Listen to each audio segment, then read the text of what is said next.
Rumors about investigation into pay-to-play promotions have been circulating for months, ever since early September when the FBI appeared at the homes of key Adams administration officials, including Pearson, Police Commissioner Ed Caban, Deputy Mayor for Public Safety Phil Banks.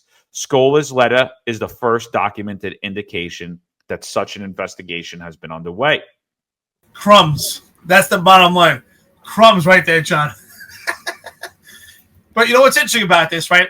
So John and I obviously were getting attacked by numerous entities of the NYPD. For a long time, we figured, hey, it must be because they're trying to protect their egos. But really what it comes down to is when we start to go through a who's who of who we're trying to suppress our First Amendment, trying to do everything in their power to shut this podcast down, is that there's people that have skeletons at the closet and they don't want the curtain being unveiled because the stuff that we're speaking out is really starting to penetrate the police department and really expose the corruption that's going on. The appearance of impropriety is no longer just an appearance. There's a handful of retired officers that don't live in the state that have a lot to say about the dream team, as I like to call it.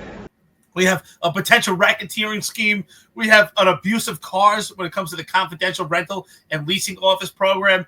We have an abuse of overtime, an excessive amount of overtime that's being utilized. I mean, it's just one thing after another.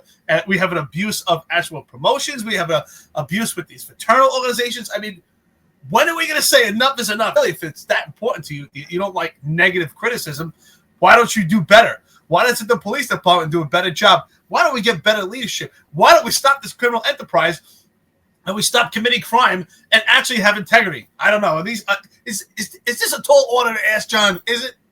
No, not at all.